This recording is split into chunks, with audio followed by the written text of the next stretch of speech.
नमस्ते भाई। देखिए भाई, एसएससी का मोस्ट रिपीटेड क्वेश्चन है परसेंटेज का। देखिए क्या है क्वेश्चन। एक कंपनी अपने विक्रेता को कुल बिक्री पर 16% का कमीशन देती है तथा 18,500 से ऊपर की बिक्री पे 3% का बोनस भी देती है। यदि विक्रेता की कुल कमाई 15,595 रुपए है तो कुल बिक्री ज्ञात कीजिए भाई। कमीशन का सवाल है भाई, बहुत ही बेहतरीन सवाल है। देखो भाई, कंपनी अपने सेल्समैन को यानी विक्रेता को 16% कमीशन देती है जितना ही वो सामान बेचता है। अच्छा, कह रही है भाई, जो 18,500 से अगर की ऊपर की अगर वो सेल करता है 3% को उसको बोनस रिवार्ड इनाम में दिया जाता है। ठीक है भाई, क्वेश्चन कह रहे हैं आपको, मान लीजिए 18,500 की सेल कर दी उसने, सेल्समैन ने, तो इस पे तो उसको मिल गया भाई 16% का कमीशन।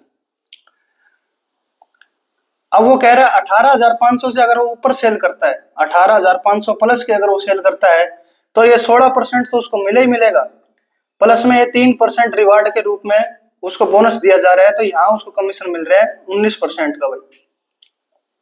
इतनी बात समझ गए भैया। अब मैं इसके आपको दो मेथड बता रहा हूँ। एक बिल्कुल बेसिक है जो आपको बहुत ज्यादा टाइम खराब करेगा, तो पहले आप बेसिक देखो। बेसिक कह रहे हैं भाई, अगर आप टोटल सेल एक्स मानते हो, तो एक्स 18,500 पे तो मिल रहा है भाई 16%। टोटल सेल आपने मान ली एक्स, भाई सेल्समैन ने जो है एक्स रुपए की सेल कर दी। ठीक है भाई, तो 18,500 पे तो उसको 16% का भाई कमीशन मिल गया। आप कहोगे जी बिल्कुल मिल गया। अच्छा, फिर क्या है भाई, टोटल सेल थी एक्स, एक्स में से अगर आप 18,500 माइनस करते हो, ये तो ऊपर वाले पैसे आ जाएंगे भाई, जो 18,500 से ऊपर है, इस पे उसको मिलेगा भाई 19% का। 19% क्यों मिलेगा भाई, 18,500 से ऊपर की सेल करने पे उसको 3% बोनस मिल रहा है, तो यहां उसको मिलेगा 19%। और ये उसकी भाई टोटल, ये उसकी टोटल क्या दे रखी है आपको, टोटल कमाई दे रखी है। तो टोटल कमाई उसकी यही होगी भाई, जो कमीशन है वही तो उसकी टोटल कमाई होगी भाई। टोटल कमीशन यही तो मिल रहा है 16%, तो 18,500 मिल रहा है, और 18,500 से ऊपर जो है उस पर 19% मिल रहा है, तो कितना मिल गया भाई, उसकी टोटल कमाई होगी 15,595। अब भाई इसको आप सोल्व करोगे गधों की तरह, और फिर जाके आपका एक्स निकलेगा, जिसमें कम से कम आपकी 5 से 7 मिनट खराब हो जाएंगे। तो ये मेथड बिल्कुल बकवास मेथड है, मैं आपको सिखा रहा हूँ बढ़िया मेथड भाई। इसको हम करेंगे भाई शिफ्टिंग से। शिफ्टिंग आपने सुना होगा भाई, शिफ्टिंग मैथ में एक मेथड है। शिफ्टिंग शिफ्टिंग भाई क्या है, शिफ्टिंग में आप डाटा अपने हिसाब से इस हिसाब से सेट करते हो कि आपकी कैलकुलेशन कम से कम हो जाए, तो इसमें करते हैं भाई सेट। देखो यार, यहाँ तक तो इतना तो आपको दिमाग लगाना ही पड़ेगा, ये चीज तो आपको सोचनी पड़ेगी। 18,500 पे 16%, ये तो कुछ मैंने कराया भी नहीं है, ये तो क्वेश्चन में दिया हुआ है। 18,500 पे 16%, और 18,500 पे 18,500 प्लस पे दे रहा है 19%।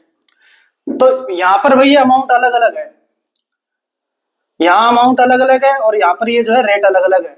अब अमाउंट का तो हम कुछ कर नहीं सकते भाई। आप एक काम करो भाई, अगर ये यहाँ पर भी उसको 19% मिल रहा होता, 19% मिल रहा होता भाई, वास्तविकता की बात नहीं है, कल्पना में बात कर रहा हूं मैं। 19% अगर यहां उसको मिल रहा होता तो कहानी क्या रही होती। देखो भाई, अगर यहां भी उसको 3% और मिल जाए, 18,500, अगर इसमें आप 3% जोड़ते हो, यहां उसको 3% और दे दो भाई, 18,500 का 3% कितना होगा, ये 185 के आप 3 में गुणा करोगे, परसेंटेज से 2 जीरो कट गई भाई। आप कहोगे जी बिल्कुल, तो ये आ गया भाई 18 3 54, 540 और 15 555 भाई। तो यहां उसको इतना कमीशन और मिल जाता भाई। आप कहोगे जी बिल्कुल मिल जाता, लेकिन उसको भाई टोटल कमाई में कितनी मिली है, 15,595 में अगर आप ये 555 जोड़ देते हो, 15,595 में अगर आप 555 जोड़ते हो, तो ये 19% के हिसाब से उसका कमीशन आ गया भाई। देखो यार, यहां भी 16%, यहां भी 16%, यहां 3% एक्स्ट्रा मिल रहा है, यहां हमने 3% अपनी तरफ से एक्स्ट्रा मानने हैं, तो अपनी तरफ से एक्स्ट्रा मानने हैं, तो यहां भी 19% हो गया, यहां भी 19% हो गया। आप कहोगे जी बिल्कुल हो गया। तो टोटल सेल का 19%, अगर आप 555 इसमें जोड़ते हो तो टोटल सेल का आपके पास 19% आ गया। 19% कितना आ गया आपके पास? 5 5 0, 9 10 15, 5 5 10 1 11, और ये आ गया आपके पास 16,150। ये आपका कमीशन आ गया टोटल 19% के हिसाब से। ठीक है भाई, तो 19% की आपके पास वैल्यू आ गई 16,150। टोटल सेल थी भाई 100%। इसको आप सोल्व करोगे तो भाई 19 8 152। आप कहोगे जी ठीक है, 161 में से 52 गए 9, 9 और 5 95, 19 5 95, तो ये 850 रुपये हो गई भाई 1% की वैल्यू। आपको वैल्यू निकालनी है 100% की। 100% की वैल्यू कितनी होगी भाई? 850 गुणा में 100, ये हो गया भाई 85,000। ये आपका राइट आंसर भाई। तो शिफ्टिंग से देख रहे हो भाई आपकी कितनी कम कैलकुलेशन होगी। ये मैंने आपको समझाया इसलिए थोड़ा सा टाइम लगेगा भाई। आप एक बार फिर से इसको देखना और आपको क्लियर हो जाएगा। शिफ्टिंग बहुत ही बेस्ट मेथड है भाई।